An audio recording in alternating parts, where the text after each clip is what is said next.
이 시간 함께 하나님 말씀 읽도록 하겠습니다. 함께 나누실 말씀 고린도후서 4장 7절부터 10절까지 있는 말씀입니다. 함께 봉독합니다. 우리가 이 보배를 질그릇에 가졌으니 이는 능력의 심히 큰 것이 하나님께 있고 우리에게 있지 아니함을 알게 하려 함이라. 우리가 사방으로 우겨쌈을 당하여도 쌓이지 아니하며 답답한 일을 당하여도 낙심하지 아니하며 핍박을 받아도 버림바 되지 아니하며 거꾸로 뜨림을 당하여도 망하지 아니하고 우리가 항상 예수 죽인 것을 몸에 짊어짐은 예수의 생명도 우리 몸에 나타나게 하려 함이라. 아멘. 네, 오늘 이 말씀을 가지고 낙심하지 아니하며 라는 제목으로 함께 하나님 말씀 나누도록 하겠습니다. 의학 용어 중에 플라시보 효과라는 그러한 말이 있습니다. 건강이 안 좋았던 사람이 건강이 좋아질 것이라는 믿음과 기대를 가지고 또 자기 나름대로 좋아질 거다라고 생각한 논리가 잘 어우러져서 실제로 약을 먹거나 수술을 받지 않았음에도 불구하고 증세가 호전이 되고 좋아지는 현상, 이것을 가리켜서 플라시보 효과라고 이야기를 해요. 예를 들면 평상시에 굉장히 심각한 두통에 시달리는 사람이 있었어요. 근데 이 사람에게 소화제를 하나 건네주면서 이 약이 최근에 아주 그 효과가 입증이 된 아주 두통에 좋은 효과를 나타내는 그런 약으로 새로 개발된 신약이다 라고 주면서 그 약을 주면 이것을 먹고 환자가 실제로 두통이 사라지는 거예요. 소화제를 먹었는데 두통이 사라지는 효과가 나타난다는 거죠. 왜냐하면 약을 먹는 그 환자가 실제로 그 약이 아주 효과가 좋은 신약이라는 믿음을 가지고 먹게 되면 두통과는 전혀 상관이 없는 소화제를 먹었음에도 불구하고 몸에 실제로 반응이 나타나서 두통이 사라지는 그러한 효과가 나타나는 것, 이것을 가리켜서 플라시보 효과라고 이야기를 해요. 이것은 가짜이거나 속임수가 아니죠. 마음이, 생각이 믿는 바를 몸이 따라가는 것을 나타내는 그러한 현상이에요. 최근에 뇌 영상 과학이 발전을 하면서 가짜 약을 복용했음에도 불구하고 약을 복용한 이후에 뇌를 찍어서 관찰을 해보니까, 뇌파나 이런 것들을 관찰을 해보니까 뇌에서 그게 활성화가 되어서 진짜 약을 먹었을 때와 같은 변화가 동일하게 나타나는 것이 관찰이 되었다라고 이야기를 합니다. 우리가 믿는 대로 몸이 반응한다라는 것이 실제로 증명이 되는 거죠. 반대의 경우도 있습니다. 아무리 좋은 약을 복용을 하고 또 의사가 아무리 최고의 의술을 가지고 있는 의사가 치료를 한다고 해도 환자 본인이 자신이 먼저 마음에 생각하기를 이 병은 죽을 병이야, 절대 고칠 수 없는 병이야 라고 낙심을 하고 단정을 짓고 포기를 해버리면, 그러면 아무리 좋은 약을 먹어도 몸이 그것을 반응을 나타내지 않는다는 거예요. 오히려 증세가 더 빨리 진행이 되고 더 악화가 되는 것이 가속화되는 그러한 경우가 많이 있다는 겁니다. 마음, 정신, 믿음이 얼마나 큰 힘을 가지고 있는가라고 하는 것을 보여주는 그런 예라고 할 수가 있습니다. 오늘 본문은 고린도 교회의 성도들을 향하여서 사도 바울이 편지를 쓰면서 바로 이것을 우리에게 이야기를 해주고 있습니다. 8절의 말씀을 같이 읽겠습니다. 8절 시작. 우리가 사방으로 우겨쌈을 당하여도 쌓이지 아니하며 답답한 일을 당하여도 낙심하지 아니하며. 무엇이라고 이야기를 하고 있습니까? 사도 바울, 우리는 낙심하지 아니한다라고 이야기를 해요. 낙심이라는 말은 내가 바라고 기대하던 일들이 실제로 이루어지지 않아서 맥이 빠지고 마음이 상한 상태를 이야기를 하는 겁니다. 그런데 한자어 낙심이라는 단어를 문자 그대로 해석을 하면 떨어질 낙자의 마음 심자예요. 마음이 떨어졌다는 겁니다. 마음이 내려앉아 버렸다라는 그런 뜻이죠. 그래서 사도 바울이 낙심하지 아니한다라고 이야기를 하고 있는데, 실제로 사도 바울이 낙심하지 아니한다라고 말하고 있을 때 이 상황은 사도 바울이 낙심을 할 만한 그런 상황에 아주 자주 또 종종 처해 있었다라고 하는 것을 이야기를 하고 있어요. 8절에 다시 8절의 말씀을 보면 사방으로 우겨싸움을 당하고 또 답답한 일을 당하고 9절에 보면 핍박을 받고 거꾸로 띄움을 당하는 이러한 일들을 사도 바울과 동역자들이 함께 지내면서 많이 겪었다는 거죠. 근데 그러한 상황들을 지내면서도 사도 바울은 낙심하지 아니한다 이렇게 이야기를 하고 있어요. 사방으로 우겨쌈을 당하였다. 이 표현은 어떤 뜻이냐면 포위가 되었다는 거예요. 사방팔방이 다 막혀가지고 포위가 돼서 그래서 사방이 꽉 막혀가지고 답답한 상황에 처했다는 겁니다. 유대인들이 포도를 수확을 하면 포도즙 틀에서 이 포도를 짜서 즙을 내가지고 포도주를 만들죠. 근데 포도를 따가지고 포도즙 틀에 넣고 그것을 짓이겨서 짓밟아서 압착을 해가지고 즙을 짜내는 그러한 상황, 짓 이겨지는 상황, 짓 눌리는 상황, 이러한 상황들이 바로 우겨싸움을 당하는 그러한 상황과 같은 상황이라고 이야기할 수 있어요. 사도 바울에게는 대적들이 굉장히 많이 있었죠. 우선 유대인 지도자들이 사도 바울을 눈에 가시로 여겼어요. 원래 이 사람들은 한 통속이었죠. 사도가 되기 이전에 사울은 앞장서서 이 유대인 종교 지도자들과 함께 힘을 모아서 예수 믿는 사람들을 핍박하고 찾아다니던 사람이었죠. 예수 믿는 자를 잡아다가 공회에 넘겨주고 감옥에 갇히게 하고 병사들에게 넘겨주고 이런 일들을 앞장서 했던 사람이 누구냐? 바로 사도 바울이었어요. 사울이란 이름을 가지고 살았던 그때 이런 일을 했다는 거죠. 근데 어느 날부터 이 사울이라는 청년이 한순간에 유대인 지도자들과 관계를 완전히 끊어버리고 그들을 배신하고 오히려 지금까지 핍박했던 예수 믿는 그 사람들을 위해 앞장서서 그들을 위해서 사는 사람이 된 것을 보게 되었다는 거예요. 같은 편에 있었을 그 사람이 가장 강력하게 예수를 전하고 복음을 증거하면서 유대인 그 종교 지도자들을 향하여서 날선 비판을 하고 이런 일들을 보면서 얼마나 꼴보기가 싫었겠어요. 그래서 유대인 종교 지도자들이 사도 바울을 굉장히 눈에 가시로 여기고 굉장히 핍박을 많이 한 그러한 사람들이 되었죠. 그래서 유대인들 중에는 사도 바울을 잡아 죽이기 전까지는 우리가 먹지도 잠도 자지도 말자 이렇게 결단을 하였던 결사대가 조직이 되었을 정도였다라고 이야기를 합니다. 뿐만 아니라 사도 바울은 자신을 스스로 사도라고 이야기를 하면서 사역을 시작한 그 순간부터 아주 오랫동안 그 사도성에 대한 공격을 굉장히 많이 받았어요. 많은 사람들이 사도 바울의 그 사도성을 공격을 했어요. 네가 무슨 사도냐? 사도는 예수님의 12제자들 외에는 사도가 없다. 그러니 너는 예수를 직접 만나지도 목격하지도 못한 사람이 사도라고 하는 것은 넌 사기꾼이다 라고 공격을 하는 사람들이 많이 있었다는 거죠. 교회를 사사로운 이익의 수단으로 삼고자 했던 거짓 교사들이 대표적으로 사도 바울을 강력하게 공격했던 사람들이었죠. 뿐만 아니라 교회의 성도들조차도 이런 사도 바울을 오해를 하는 때가 있었다는 거예요. 바울의 진심을 의심하고 믿지 못하는 사람들까지 생겨났다는 거죠. 이처럼 많은 사람들이 그의 사역을 방해를 했습니다. 그래서 그는 사방에 대적들로 포위를 당한 것 같은 그런 상황에 처할 때가 많이 있었다는 거예요. 이것을 가리켜서 사방에서 우겨싸움을 당하는 것 같은 상황이다라고 표현을 하고 있는 것이죠. 그럴 때에 낙심이 될 법도 하죠. 도대체 내가 주님을 위해서 하나님의 영광을 위해서 모든 것을 포기하고 이렇게 사명으로 가는 길인데 왜 이렇게 힘들고 고단하고 어려워야 됩니까? 왜 이렇게 많은 사람들이 나를 대적을 해야 됩니까? 심지어는 내가 그렇게 목숨을 걸고 주님을 위해서 살아가는 마음으로 세웠던 성도들조차도 내 마음을 이해하지 못하고 나를 의심하고 나를 오해하는 사람들이 생겨납니까? 사람들로 인해서 내가 이렇게 힘들어야 됩니까? 라고 그렇게 이야기를 할 만한 그러한 상황이 있었다는 거죠. 그런데 사도 바울에게는 사람뿐만이 아니라 그 주변의 환경도 사도 바울을 꽁꽁 옥매는 올가매는 그러한 상황 가운데 처할 때가 있었다는 거예요.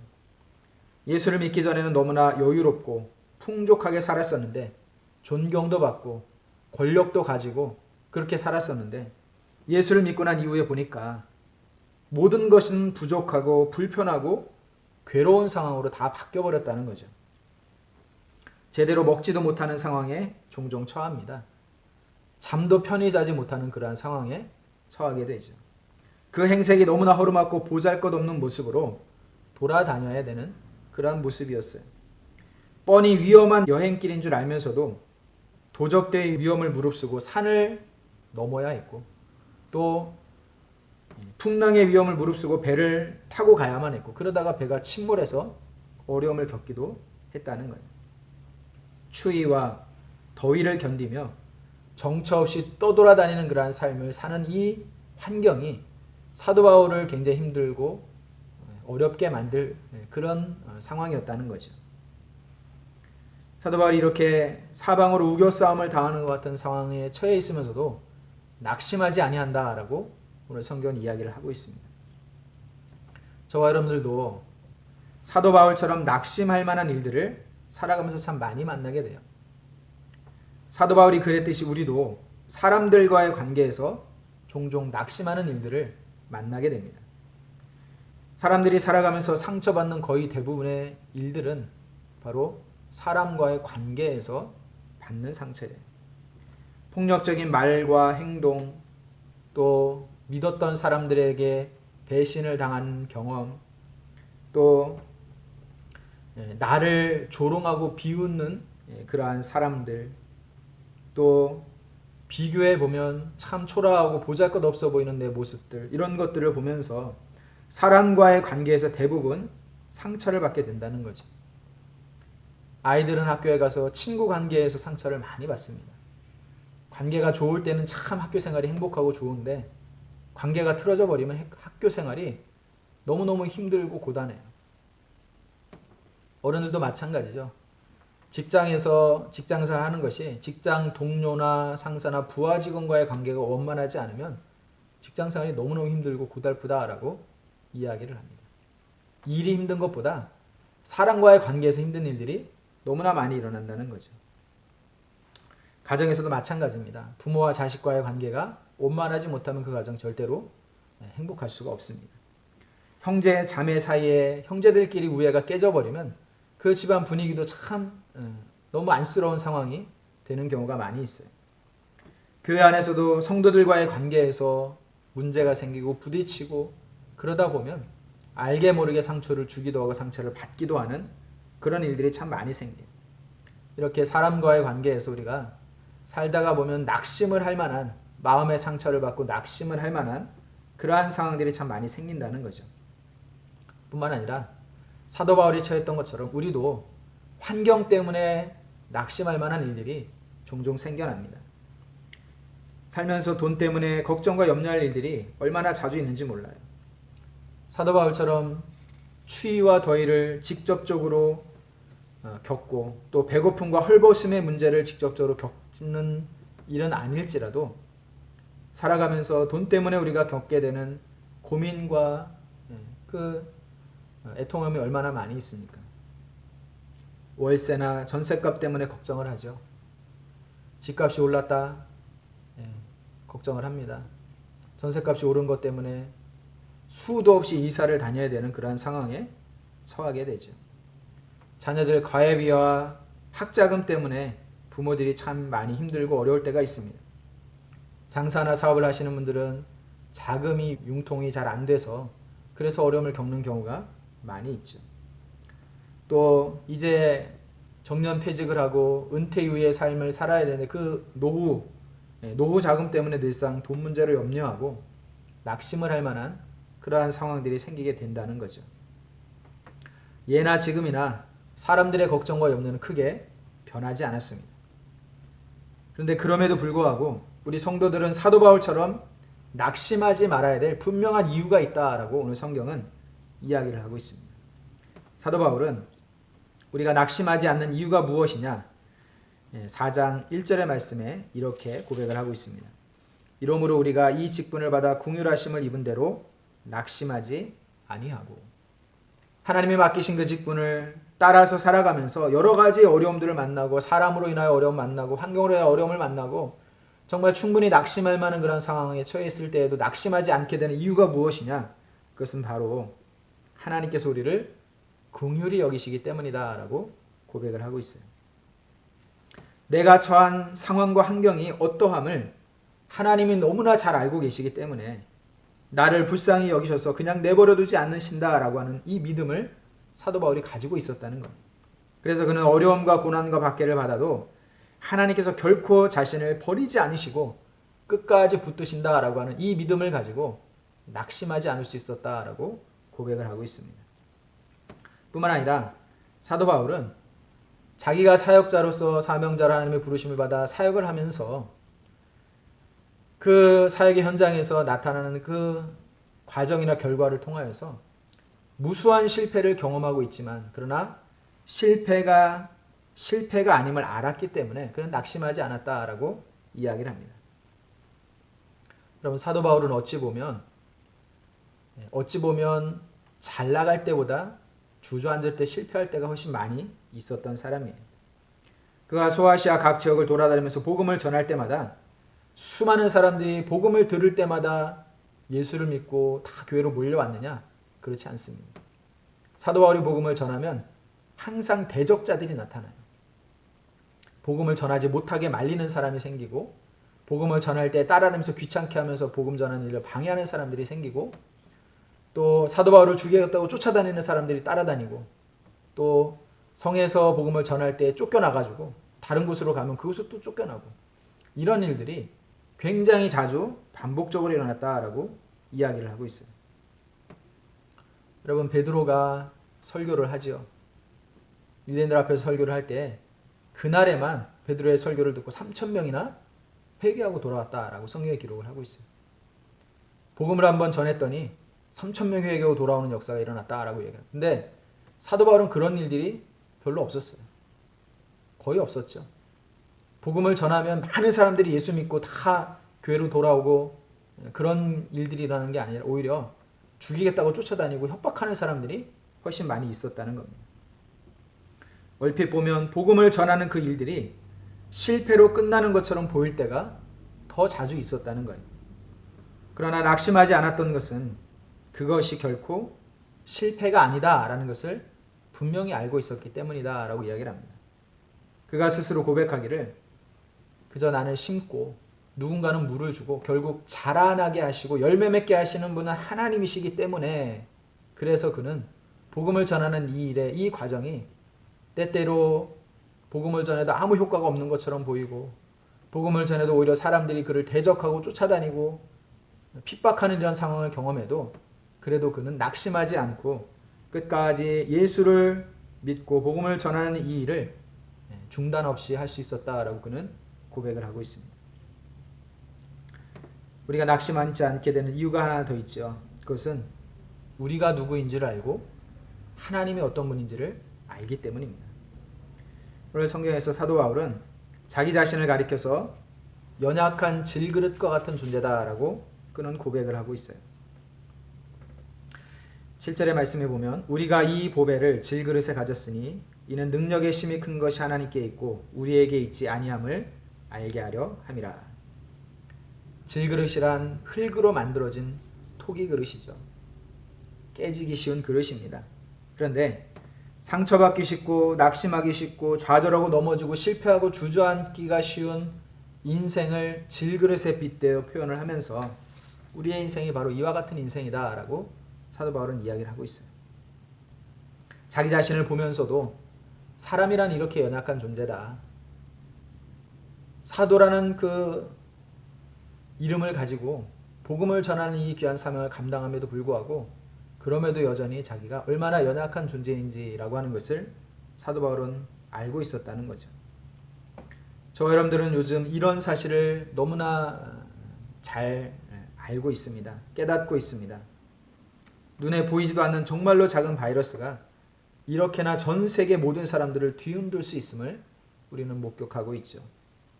현미경으로만 보아야 겨우 볼 수 있는 너무나 작은 그 바이러스 몇 개만 몸에 달라붙어도 사람들이 이렇게나 병들고 죽을 수 있음을 우리는 보고 있습니다.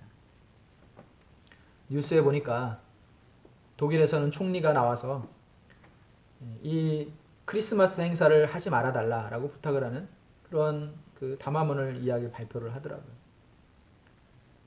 만약에 크리스마스를 그냥 무분별하게 진행을 이렇게 하다 보면 올해 지나는 이 크리스마스가 할머니 할아버지와 지내는 마지막 크리스마스가 될 수 있다라고 경고하면서 국민들에게 부탁을 하는 그런 영상을 보게 됐어요. 독일에서는 하루에 500명이 넘는 사망자들이 발생을 했다고 하죠. 미국에서는 하루에 3,000명이 넘는 사망자들이 연이어서 계속해서 발생을 하고 있다라고 뉴스에서 전하고 있습니다. 우리나라도 이제 확진자 수가 너무나 빠르게 늘어나고 있어서 점점 더 어려워지는 그런 상황에 처해 있습니다. 그 누구도 장담할 수 없는 상황에 있죠. 겉으로 볼 땐 멀쩡한데 자기도 모르게 감염이 된 상태로 다니는 사람들이 많이 있을 거다라고 사람들이 이야기를 해요. 인생은 언제나 질그릇과 같은 그런 약한 존재였습니다. 아무리 과학이 발달하고 기술이 발달을 해도 여전히 사람은 나약한 존재입니다. 각종 세균과 바이러스의 속수무책으로 당하고 있고 또 사람의 힘과 능력은 어찌할 수 없는 자연재해 앞에서 너무나 무기력한 존재인 것을 우리는 때마다 깨닫게 되죠. 건축기술이 아무리 발달해도 큰 규모의 지진 한 번이면 도시 하나가 쑥대밭이 되는 그런 현장을 우리는 뉴스를 통해서 종종 목격을 하고 있죠. 사람이 참 대단한 존재인 것처럼 그렇게 생각을 하지만 가만히 살펴보면 자연 앞에 무기력한 존재이고 눈에 보이지도 않는 작은 미생물 앞에도 이렇게나 무기력한 존재이다라는 것을 우리는 보고 있습니다. 여러분, 오늘 성경은 우리의 인생을 가리켜서 질그릇과 같은 존재다라고 이야기를 해요. 깨지기 쉽습니다. 상처받기 쉽습니다. 좌절하고 실패하고 넘어지고 주저앉기가 쉬운 인생이라는 거죠. 그러나 그럼에도 불구하고 이렇게 연약한 질그릇과 같은 존재임에도 불구하고 우리가 낙심하지 아니할 수 있는 이유가 무엇이냐? 그것은 바로 연약한 질그릇과 같은 우리 안에 가장 보배로운 예수 그리스도가 우리 안에 있기 때문이다 라고 오늘 성경은 말씀을 하고 있어요. 7절의 말씀에 우리가 이 보배를 질그릇에 가졌으니 라고 이야기를 합니다. 이 보배가 무엇이냐? 바로 예수 그리스도예요. 복음이죠. 우리의 육신, 우리의 마음, 우리의 생각, 이것이 참 연약하고 나약한 존재이지만 그러나 우리 안에는 예수 그리스도가 있다는 겁니다.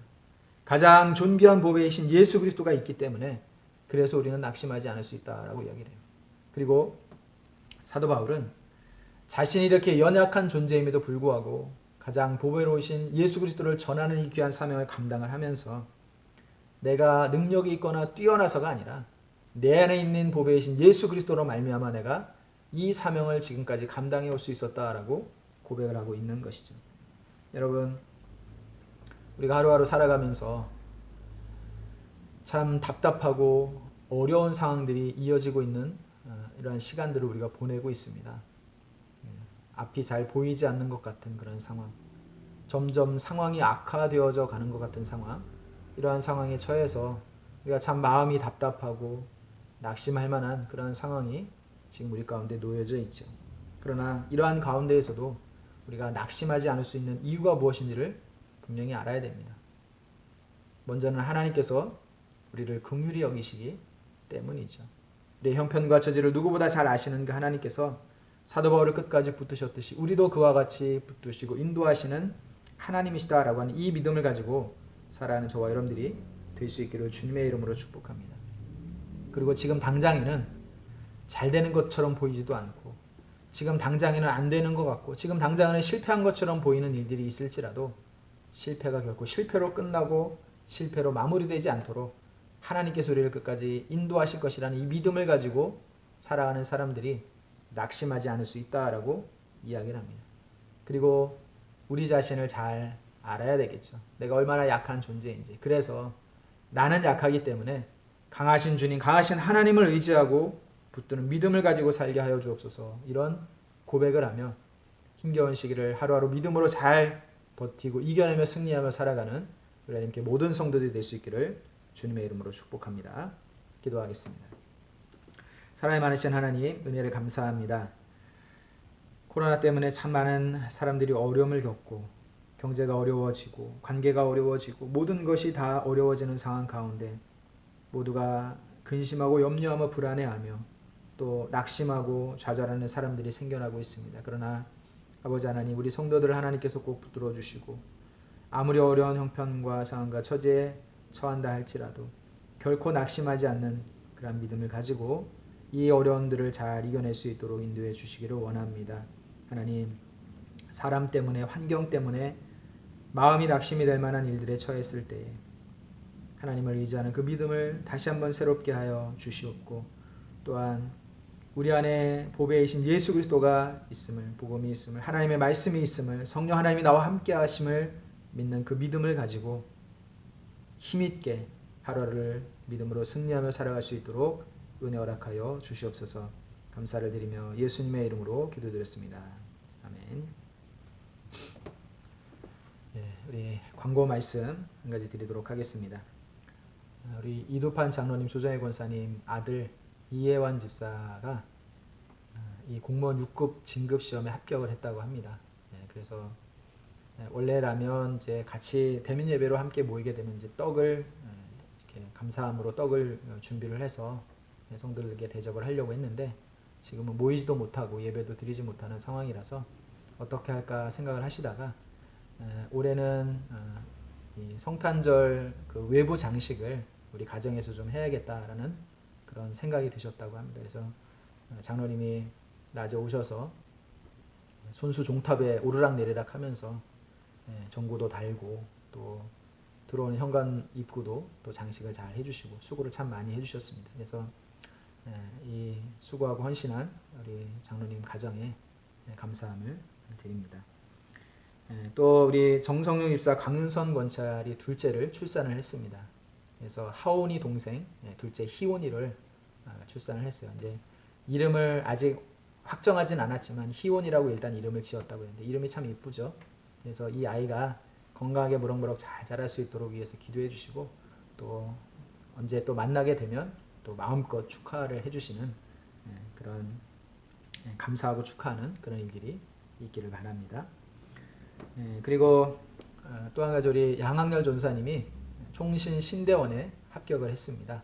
그래서 이제 시험을 보고 또 면접을 보고 최종 합격 통보를 받아서 그래서 소식을 전해왔는데, 이 일이 쉽지가 않은 일입니다. 또 정말 많은 사람들이 또 신대원에 들어가기 위해서 공부하고 시험을 치르고 이렇게 하는데, 정말 은혜 가운데 또 열심히 잘 준비해서 또 시험에 합격했다고 하니까 또 만나시게 되면 또 축하해 주시고 또 격려해 주시기를 부탁을 드립니다. 그리고 우리 청년부하고 주일학교, 특별히 주일학교 담당 교육자가 지금 공석인 상태로 3달이 지나가고 있었는데, 그러다 보니까 주일학교 예배가 이제 어른들과 함께 같이 집에서 드리다 보니까 아무래도 주일학교 예배 드리는 것이 좀 소홀해지고 그렇게 됐어요. 그래서 원래라면 우리 성도님들이 함께 예배를 드리는 자리에 나와서 부임 인사도 하고 해야 되는데, 지금은 예배를 드리지 못하는 상황이라서 어쩔 수 없이 부임 인사를 영상으로 대신을 하려고 합니다. 그래서 오시게 되면 청년부와 양전사님하고 청년부를 1, 2부 나눠서 맡고 또 주일학교를 맡아서 사역을 해주실 건데, 위에서 함께 기도를 해주시고 또 사역을 잘 감당할 수 있도록 또 부서와 또 우리 교회에 잘 어우러져서 그래서 성도들을 잘 섬기면서 또 잘 아이들을 지도하면서 이렇게 주일학교를 잘 이끌어갈 수 있도록 위에서 기도해 주시면 감사하겠습니다. 그래서 영상으로 인사를 대신하도록 하겠습니다. 엘림교회 성도 여러분 안녕하세요. 저는 이번에 청년부와 초등부로 부임하게 된 김세훈 목사라고 합니다. 많이 부족하지만 여러분의 기도로 함께 세워가는 부서가 되도록 열심히 노력하도록 하겠습니다. 잘 부탁드립니다. 우리 마지막으로 한 가지 더 광고를 드립니다.